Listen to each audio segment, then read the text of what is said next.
Hi there, and welcome into Main Street Living. I'm Danielle Alvari. Hey guys, I'm Quincy Carr, and we're gonna have Quincy, some I can fun. tell that you're almost ready for spring there because the shirt going on. And of course, in case you missed it, we sprung forward, right? The clocks did. Do you like these longer evenings or do you hate losing that hour of sleep?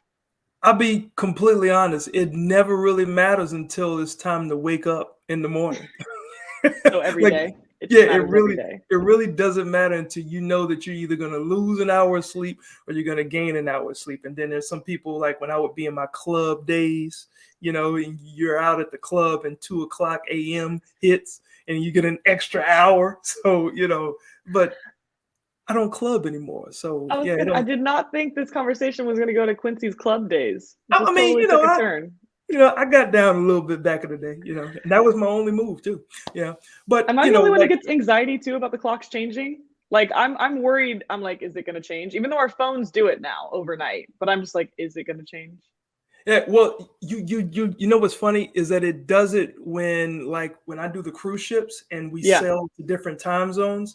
Sometimes the ship's time will change, but my phone is on airplane mode. So I'm Hmm. thinking I'm still in the same thing. I'm still in the same time zone, and then I get called by the stage manager. Hey, where are you? Be like, what are you talking about? Like, you're supposed to be rehearsing, but like, oh no. So yeah, You're so like, I'm time still in the last changes. time zone.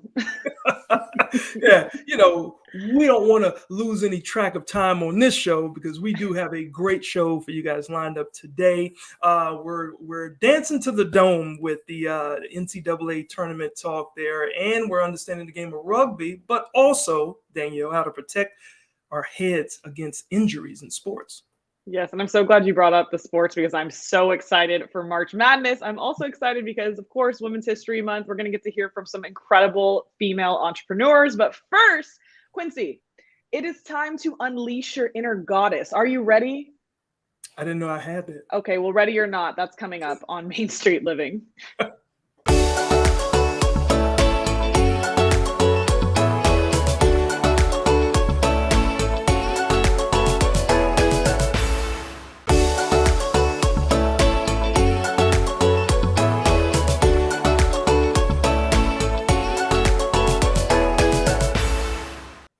Hey guys, welcome back to Main Street Living. Now, Danielle, as we stated at the top of the show, we're continuing to celebrate Women's History Month and paying tribute to the contributions women have made to our society. Now, we already know that women are powerful, but when you all come together as a group of determined women, anything can happen. Yeah, watch out. Our next guest has a just a small goal to create peace on Earth in her lifetime, and she's gathering a tribe of women to help her. So please welcome back to the show, Amber J Lawson. Amber J, thanks so much for joining us again on Main Street. It's an honor to be here with you both. So much joy. So Amber, where do we start with you? You've done so many things. You're an actor, producer, media powerhouse, entrepreneur, and you've worked with some very powerful women. What can you tell us about some of your favorite projects and why you were drawn to work with women? Well, I'll tell you, the little girl in me from Raytown, Missouri, finding herself walking red carpets. I vote for the Emmys and the Producers Guild each year. I have spoken on stages around the world, including Cannes. I've worked with amazing organizations like Make a Wish and the X Prize. And what I noticed was I was surrounded by men, which I love.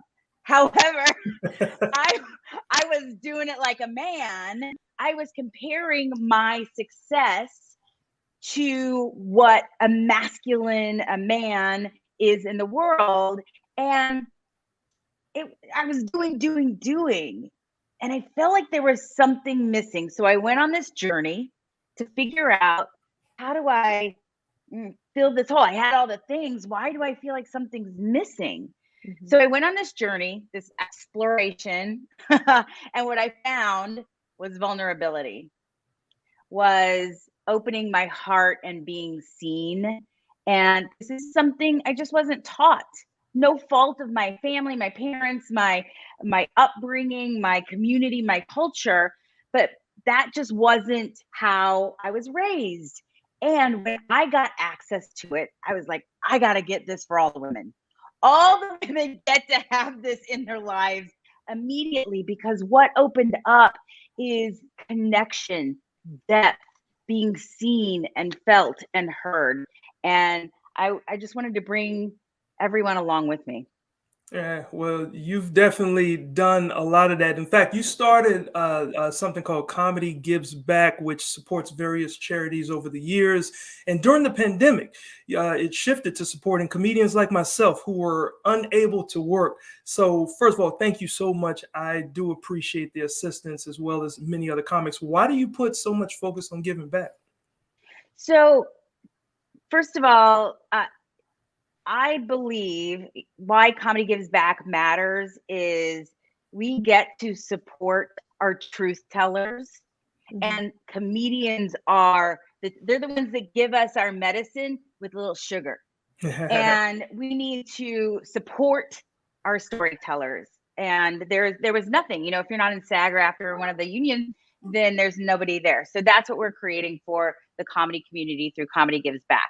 But Tony Robbins says there are 6 human needs, similar to Maslow's hierarchy of needs, right? Secure, loved, seen, foundational, makes sense. And then variety, grow, and service. That's where the juice is. That's where we have a shelter over our head and we're secured in ourselves. We can grow, expand, and give back. Nice. I love that. And one of the many things you do is offer training to women to help them become their best selves. What can you tell us about your workshops? So out of this whole exploration, I wanted to bring other women along with me. So I created a signature system called Spark: Self-Care, Prosperity, Relationships, and Community and Contribution. And from doing it like a man into doing it from our divine feminine, from our community versus getting it done. And what I found in this process and kind of the outcome of this, if you will, is we get to see that we don't have to do it alone. We are not alone in the experiences that we're having. Maybe we're having some issue and we're like, oh my gosh, nobody is having this. I'm a weirdo, like I'm the only one having this crazy thing happen. But the truth of the matter is what's happening in the I is happening in the we, is happening in the all, whether it's women or men. Our collective experience as human beings, we are all having this collective experience. So I do group programs. So they get to see, by hearing from other perspectives, new possibilities, new layers of belief systems. They get triggered by people and what they do, and to work through them, right? This is the petri dish, the gymnasium of building up new muscles in community. So, and we set specific goals so we can achieve them, and they make magic. I mean, there's so much magic. We just finished a 30-day intensive. So I have a tribe, a 30-day intensive, and a 7-month mastermind called Woman on Fire. And one woman just got a new car, and another one got $10,000, and another woman got a new house. I mean, it comes from, like, we set these, it can only happen this way. But when we open ourselves up to various possibilities, magic happens. It comes in from all different sorts of ways. I know. Yeah, well, I'm sure Danielle can definitely attest to this next question as well as you, that, we're still struggling with issues, or you guys are still struggling with issues of inequality, right, regarding pay. So what can viewers, both men and women, do to support and champion women? Well, this blew my mind.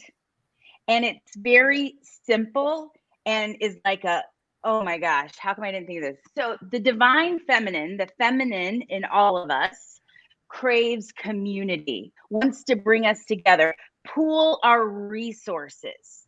The masculine in us is purposeful and penetrating. It's out there to hunt, kill, win, conquer, get it, right? So the feminine, when going to negotiate, tends to go, whatever the offer is, that must be what they have. that must be all they have. I will, of course, I believe in this mission. I believe in this company, and fill in the blank. And okay, great. If that's the energetic exchange, then great. Let's go team. Versus what's expected, and because the masculine set up the system, this is expected, is to negotiate to win, right? And nobody's going to get their feelings hurt if you're negotiating and somebody says no, or they say yes, they push back, and then they get to the end and it's like, yay, okay, now let's go create whatever we're going to create. That's just not how the feminine navigates the world. Hence, one of the many reasons, I would say there are many reasons why there's inequalities, and we just get to ask. Yeah, I think it's as simple as that, as you never know unless you ask. Well, obviously you have a lot of great information. So how can our viewers hear more from you or get in touch? Well, come to Instagram. I'm always on the Instagram. I'm also on Clubhouse every morning, and follow us on goddessprocess.us on Instagram, and then come to the website. I would welcome all your viewers to our tribe. Awesome. Thank you so much, Amber J. Happy Women's Month. Well, as Amber just kind of alluded to, we have more women changing the world to meet next right here on Main Street Living.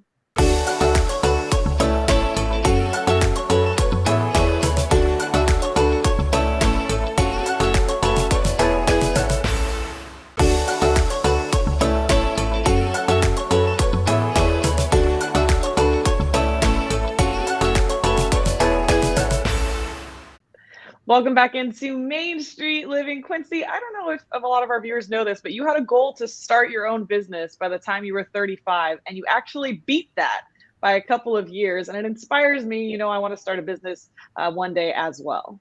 Well, Danielle, I think that you can do that and you'll be a successful business owner. In fact, did you know that women-owned businesses are growing at more than double the rate of all other businesses? And female-owned businesses contribute $3 trillion to the U.S. economy and are directly responsible for 23 million jobs. That's a mouthful. That's incredible. In fact, you got to take a look at what these ladies are doing to transform the Oklahoma City community.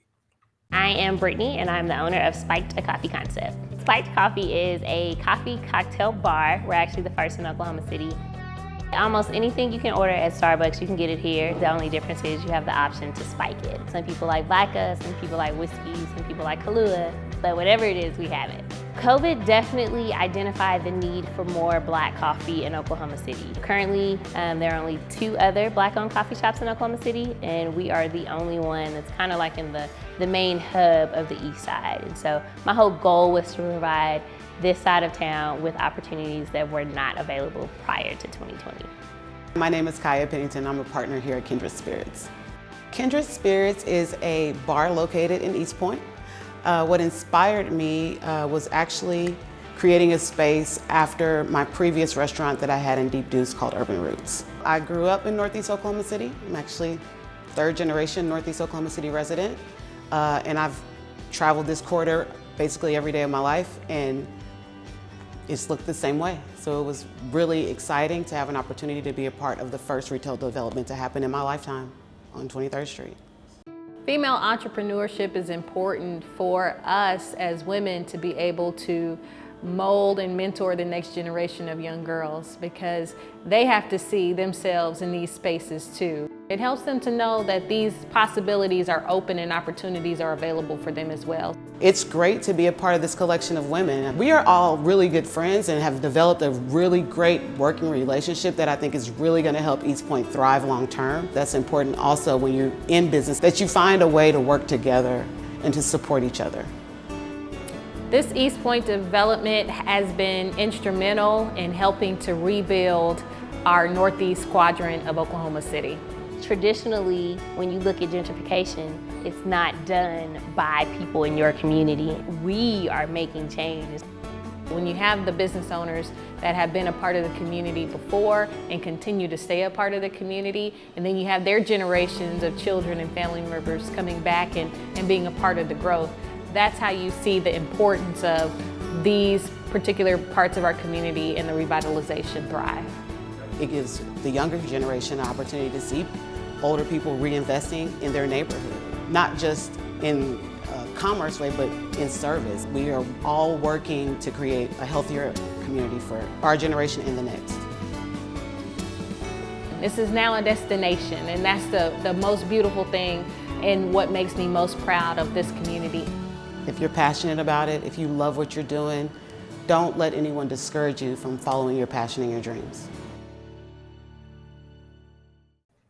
Wow, Danielle, I love seeing images of entrepreneurship in Black communities. Especially the fact that they're all connected to each other and they all support each other there in Oklahoma City. Yeah, and I like what they talk about just building each generation, right? Because that's what I want to see. I hate when there's a lot of turnover like that, right? So it's good to see that they just keep it going down through the generations. Yeah, well, it's interesting you said turnover, because up next, Danielle, you're going to want to get your game face on, because we're talking NCAA basketball. No turnover. I always have my game face on.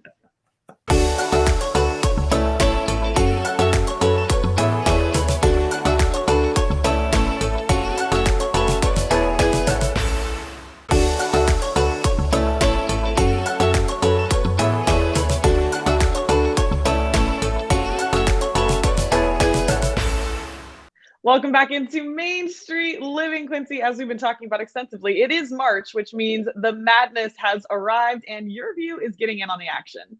Yes, we are, Danielle. Although I have to say we won't be having the actual NCAA championship games here on Your View, but we will have the Dance to the Dome, which is a weekly show bringing you all the madness from bracket breakdowns, game highlights, and expert predictions. So I'd like to welcome host of Dance to the Dome, Victor Howell, to Main Street Living. How you doing there, Victor? Great, Quincy. Danielle, it's great to see you. Yeah, we're ready to dance to the Dome right here in New Orleans, where we're taping the show. The Final Four is coming to the show, and I understand that we're bringing you all down. Wait, they're not coming? You can't afford it? Hey, if you all want to pay for your way to come down here, I'd love to have you down here with us for the finals. I'll show you all around the town. It's a great city to visit. You know, you sound like a very excitable guy. Now, the first Dance to the Dome show, it debuts right here on Your View on Monday, March 14th. So what are you guys doing to start this tourney off? Well, the exciting thing about the tournament now that it goes to 68 teams with the first four, that's actually Tuesday and Wednesday. So the 15th and the 16th, the tournament will start off to then finalize the bracket. So for our week one, kicking off this tournament, we're going to be looking at who might be filling in those four games when they play them in Dayton before we get to the first full round of action with the 64 teams. We'll take a look at teams that might have gotten an easy seed, maybe teams that look like maybe a sleeper, and then some of those teams that maybe you thought or fans thought might be ones that could get to the Final Four, but now they've got a tough road to go. So we're going to break down the first big bracket of the week and take a look before we tip off of these first two big rounds. Nice. Right. And there'll be a new show every Monday evening for the 4 weeks leading up to the championship. What can viewers see on Dance to the Dome that they won't get anywhere else? Well, Danielle, the thing that we love about the show is we go to the Your View markets where teams are playing in your area. Look, there are 64 teams when it's all said and done once we get past the first four play-in games. So there's a lot of teams, there are a lot of games, and we've got 30 minutes. So you can expect a fast-paced show. We have analysts and coaches throughout the country in our Your View markets, and we'll talk to them. They'll talk about the teams in the markets, give us some insight to not only that team, what they need to do, but we'll also look at their opponents and find out what challenges they're going to be facing as we follow these teams on their way to New Orleans. Well, you know, as we all look forward to every year during the tournament, there's the Cinderella teams, there's the buzzer beaters, there's the bad call, the ill-advised timeout being called. Like, what are you looking forward to in this year's tournament? Well, you know, much like last year, if you remember last year's team, when we got to the Final Four, we had 2 1s, we had a 2, and we had an 11. That 11 was UCLA that made it to the Final Four, and eventually it was a 1-versus-1 in the finals. This year seems to be setting up sort of like that. This could be very chalky. For those who don't know, take the high seeds. Look, some of these conference tournament games have been outstanding in these buzzer beaters and last-minute shots to get to the tournament. But the dominant teams in college basketball seem to be the same teams all year long. We're talking Gonzaga, we're talking Baylor, Arizona, Duke, Kentucky, Auburn. Those teams have consistently been at the top. So this tournament is really setting up to be somewhat chalky following those top seeds on the way to New Orleans. So what I'm looking forward to is to see who is this year's number 11? Who is this year's UCLA that caught fire at the end of the season through the Pac-12 tournament, made it to the Final Four? Which one of these top teams might stumble? You know, Kansas is a perennial good team, but Kansas always seems to stub its toe late in this tournament trying to get all the way to the title. So who's going to be the team to pull the upset? who's going to catch fire late in this game. Remember, you got to win 6 games and you'll win it all. It's a 6-game win streak that puts you as the national champion. So it might be chalky, but it's fun to watch. There are a ton of storylines to follow too between the top seeds. Duke, Coach K, his last go around with the Blue Devils. It's the team everyone loves to hate. So there are a ton of storylines to watch. It'll be fun to see it all develop over the next 3.5 weeks. I'm just glad that we have it, because there was a year that we missed it, obviously, with the shutdown, and the last couple of seasons being heavily impacted by COVID. Does it kind of feel like we're finally going to get a fairly normal tournament this year? Absolutely, Danielle. And that could have been our lead. That could have been the lead when we first started talking here a couple of minutes ago. You've got bands, you have fans, you have cheerleaders, you've got student bodies traveling throughout the country. You know how some of these smaller schools, they love this opportunity. This is everything to get to the Final Four. Even if you make it to round 1 and lose by 30, the fact that you made it there, the storyline, the costumes, the body paint, the music, the cheering, it finally feels like we're back at the atmosphere that made this March Madness tournament each and every year the must-see event in the month of March. It feels so good because, I know you all have been in the arenas. The excitement level just lifts when you've got the band playing and the cheerleaders and the crowd going nuts, and you force another team to call a timeout. That excitement is what makes this tournament such a great tournament. So yes, you absolutely said it, and that is one of the biggest storylines. We are finally back to what we all want in March Madness. Well, Victor, actually, this is a really interesting storyline. Danielle, you're joining in on the Dance to the Dome as well. Yeah. So, Danielle, I got to ask you, what are you going to do for this show? I'm going to be talking about all of the sports betting angles. So, Victor kind of started to talk a little bit there about how things are going to be a little bit chalky. That's kind of a betting term. So we'll try to keep it pretty straightforward so that even if you don't know a lot about sports betting, you'll still be able to get in on the fun, or at least, make a wager with a friend maybe. That makes sense. But more importantly, Victor, how confident are you in your bracket? Do you want to share? You know what? I'm not. And I'm total disclosure. I stopped doing brackets a long time ago. When I was fortunate enough to play college ball, when I played at University of Tulsa, we made it to the tournament. I was all about brackets and wanting to watch who we might play and all the matchups. But I got to tell you, as the years have gone on and I've gotten away from the playing days, the stress is too much, because I used to watch the tournament because I needed that number 8 to pull off an upset. And then when they lost, it ruined the bracket. And I kind of lost the excitement for the tournament. But this goes to what we've just been talking about. This tournament is so much fun. I kind of step away from it. I certainly want to see the upsets, but I just love all the atmosphere. I love watching the big games that go down to the wire, whether it's a top seed pulling it out or a lower seed pulling the opposite. So I kind of just step away from the brackets, and I just want to enjoy the excitement for 3 weeks, because once we get to the Final Four, we put basketball to bed for 7 months. Basketball is my sport. So Let's enjoy it. I kind of put the brackets away. I just want to see some great games and find out who's going to make it to New Orleans. Hey, you and me both, Victor. So really quick before we go, how can viewers watch the show and get more information? Well, as you mentioned earlier, on Mondays at 8:30, so you can watch it here on YourView. You can also go to the Cox Contour app and also on YourView.com. So there are several ways to watch it. If you missed the debut on Mondays, you can check it out all week long and get those betting insight tips from Danielle before the Thursday games tip. You got to get it before the ball tips off. So you can watch it online on demand, and we look forward to seeing you, and can't wait to welcome the Final Four to New Orleans. Awesome. Thanks again, Victor, for stopping by, man. Always great to see y'all. Y'all enjoy the March Madness tournament. We will too. Certainly will. But there's a lot more to enjoy, because coming up next, we're calling all motorcycle riders. You want to know what that's about? Stick around and find out.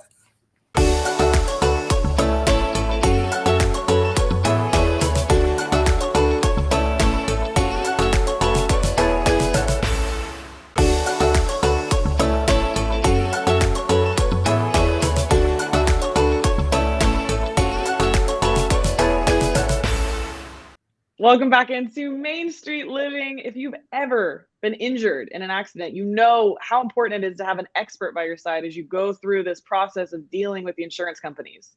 That's right, Danielle. And this is even more important if you're a motorcycle rider. The Law Tigers represent riders who have been injured, but also support the motorcycle community as a whole. Take a look.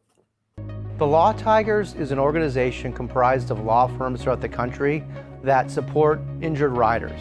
So when someone's ever in a motorcycle accident, our Law Tiger firms will support them by representing them every step of the way.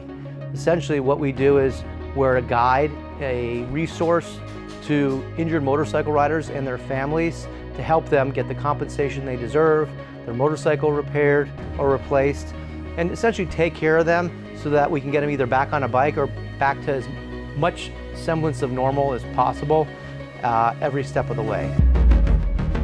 We are so much more than just a law firm committed to helping injured riders and their loved ones. We also are a community resource, and we do so much to support our community through charitable initiatives, through donating time and resources, supporting the motorcycle industry both at the local level as well as nationally, as well as working with clubs and organizations and other entities that need our support.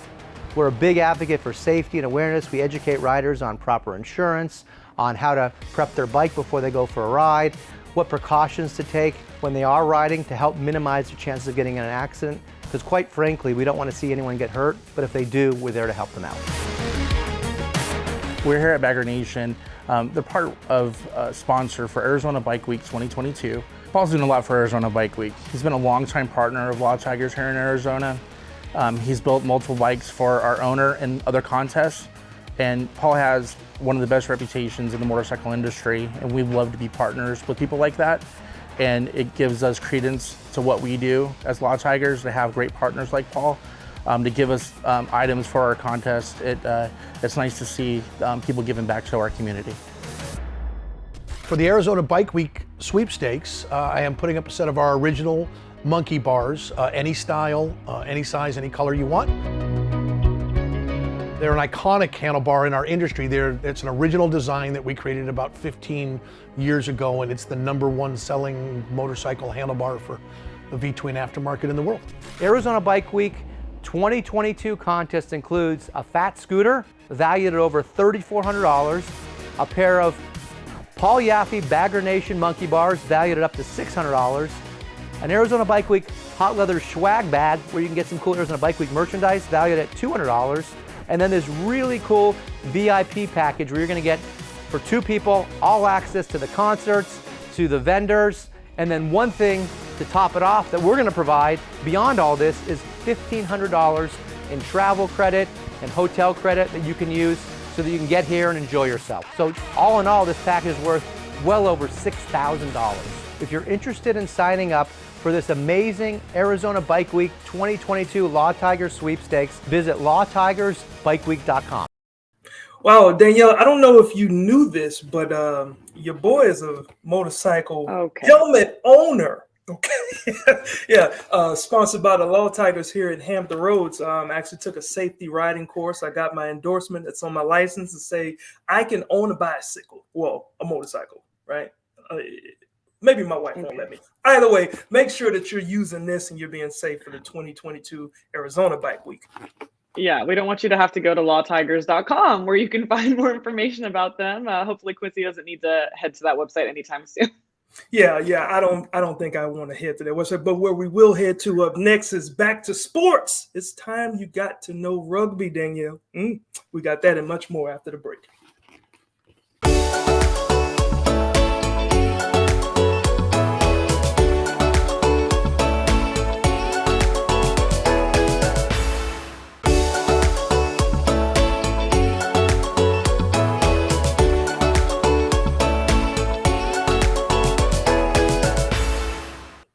Hey guys, welcome back to Main Street Living. Danielle, it might seem like NCAA basketball is the only sport in town right now, but that is not the case, young lady. Did you know that it's also rugby season too? Yeah, and did you know that rugby is one of the fastest growing sports in the US? And the man who knows more about rugby than just about anyone is here with us and some news about the rugby programming coming to your view. So please welcome in Matt McCarthy. Matt, thanks so much for joining us on Main Street Living. Oh, thanks for having me. But you just opened up my world to a whole can of worms by saying knows more than anybody. I'm going to hear it from everybody I know. Yeah. But yeah, okay, it's great to be here. Well, Matt, you're the host of the Rugby Wrap-Up Show. What is this show all about? So Rugby Wrap-Up without the is basically all global rugby coverage, sometimes with a wink. Rugby is chock full of characters and personalities. And the beauty of rugby worldwide is that unlike some of our professional sports here on American soil, everybody is kind of accessible. So you can get like the Bill Belichick's of the coaching world, and you can get the Tom Brady's that are actually players to actually chat with you. Like it's no big deal. So we cover global rugby, but specifically we have Major League Rugby going on with your San Diego Legion in San Diego that we are focusing on right now. Okay, well, so rugby, from what I understand, is hugely popular around the world, right? But here in the U.S., it seems like it's just starting to gain a little following up. Why do you think rugby is starting to get that traction right now? I think it appeals to a lot of different demographics in on the American professional landscape. It combines a lot of sports, and we have now youth playing rugby. So when I started playing at I was an ice hockey player that went to the University of Buffalo, and I just picked up the game there. And that's the way a lot of people of my generation started playing rugby. But now I have friends of mine with kids that are playing rugby. So it's growing from the grassroots, and there are viable pathways. Like you have an Olympic dream now as a rugby player. You have professional league in the United States going into its 5th year. So kids are now identifying with players and stars and see a pathway to actually making a living playing rugby in America. Yeah, absolutely. But part of getting into it is understanding it. So how do you describe rugby to someone who doesn't know the game? Very basically, and again, I am going to get slammed for this from my mates. It's basically tackle soccer. A kid at soccer practice in 1823 picked up the ball, started running around with it because he was bored to tears, and people started tackling him, and they were like, hey, we just invented a game. We need a name for it. Well, what are we going to call it? Well, we're at the school called rugby, in the town called rugby, so let's call it rugby. It's like the least creative name ever made other than Main Street. It's straightforward. It's simple. Tells the Very people what they simple. need to know. Very simple. But it's cool. It combines a lot of different things in American sports, like the tackling, the running, and you're on your own out there. You're not allowed to hide behind a blocker. So it's 15 on 15, and you want to get as many people to tackle you and pass the ball off, and it's a challenge. So, and there's no substitutions. If you go out, you're out for the match. Oh, wow. So this is completely... And no touchdowns. They're called tries, right? And ironically, a touchdown in football came from rugby because you touch the ball down when you score a try. And if you don't touch the ball down, I can carry you out of the end zone or try zone and throw, and it's not a score. Yeah, see, I did not know that. All I knew was street football, and that was the only thing we had to watch out for was mailboxes and of course gravel, right? So explain, like, why do you love rugby so much? Again, it just the uniqueness of it is it combines the different things that you need in American professional sports. There is passing, there is tackling, but the tackle doesn't end the play. You have to roll, get back up, and get into position. So there's a wrestling aspect to it. Ice hockey and wrestling, I would say, translate very well. And American football came from rugby.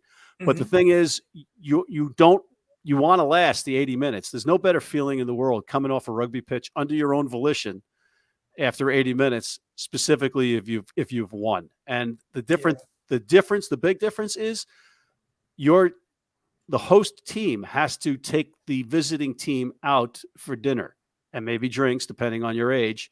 And that's a tradition. Wow. That's a good one. I mean, there's a lot to buy into there. I love that the play doesn't end after the tackle, obviously, too, because you have to get back up. I think in football, it's one big hit. But with rugby, it's like you got to keep going. So I think that's really a draw as well. But for those who don't know, starting March 17th, our viewers in California will be able to watch Rugby Wrap Up right here on Your View every Thursday at 9 p.m. What's exciting about this new partnership, and why should viewers tune in? It's checking out new things, and this is a game, as you said, it's the fastest growing game in the United States.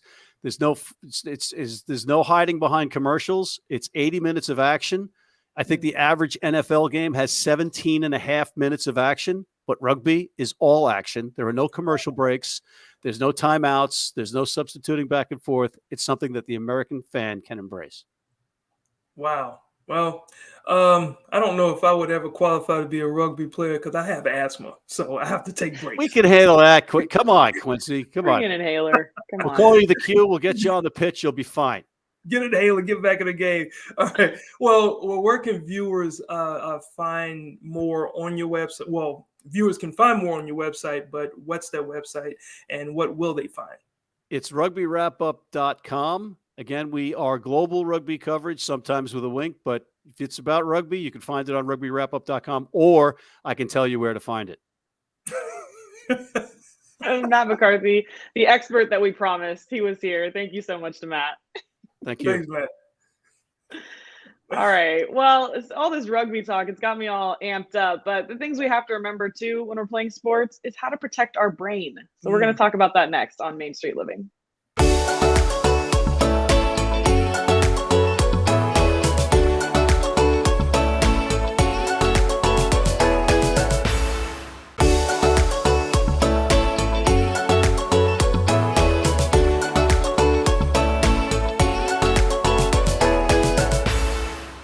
Hey guys, welcome back to Main Street Living.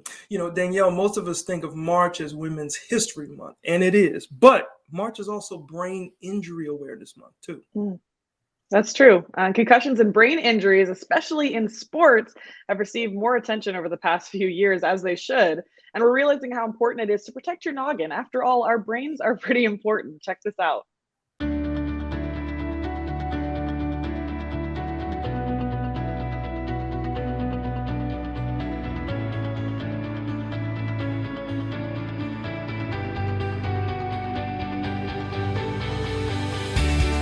When we deal with kids' sports, we see much more in the way of concussive injury. People need to understand that young women's sports have a very high incidence of associated concussion, even more so than young boys playing football. Being that I'm involved in sports, I wanted her to try everything, and soccer was one that a lot of kids at a young age start. And so because of that, I introduced her to it. I've been playing soccer for about 5 or 6 years now, and I like how there's a lot of running involved, and I've been really liking soccer. Good.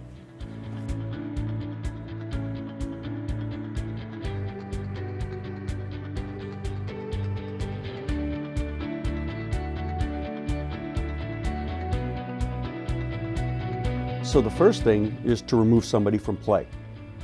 The next important thing is to keep them from play until they have no symptoms, no headaches, no short-term memory issues, no behavioral issues, no nausea, vomiting, no dizziness.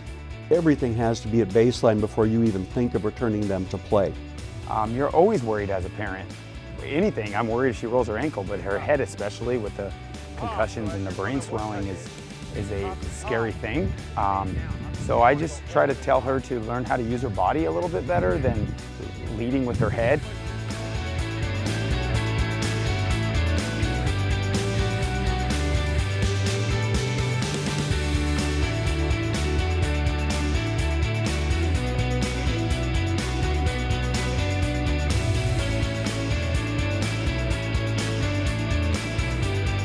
The best things to prevent injury are to make sure a child is prepared and ready to play a certain sport, to make sure that they understand the specifics of the sport, that the equipment is pristine and the best equipment you can have, make sure that the playing conditions are optimal. I just talk to her about how to play the game the right way in all the sports she does, just so she can learn about the safety precautions about it. All parents should educate themselves on how to recognize concussion and take a responsibility not only for their own children, but for everybody else playing. I just feel that sports in a whole is good for kids. It teaches them life lessons and it teaches them how to live a healthy lifestyle. And if we can get these kids to play the sports and the games properly, then it should benefit all our youth today. Wow, Danielle, I have to say, I had no idea teens make up 70% of all sports-related concussions in the U.S. That's right. And when I was in high school cheerleading, I accounted for what, half of that probably. So Really? yeah, it's unfortunate. So I'm glad that someone's doing something about it and trying to get these kids to play these sports in the right way. That's right. Well, straight ahead, we have more of Main Street Living up next.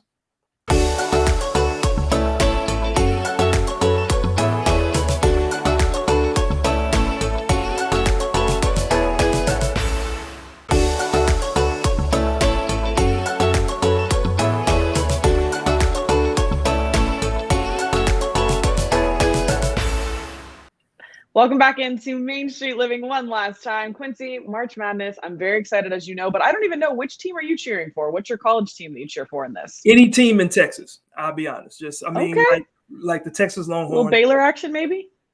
You know what? Baylor probably has a better shot than Texas Longhorns, but yeah. I don't know. Texas is pretty good this year. Okay, I like that. Man Yeah. from Texas. Oh, yeah. Well, we had a great show, of course, and you can catch every new episode on Mondays at 9 p.m. That's right. And if you miss an episode, you can just catch it on our Cox Contour app. And don't worry, I know you guys are missing Cheryl, and so are we. She'll be back soon, and we'll see you guys soon again next time right here for another exciting show on the main street.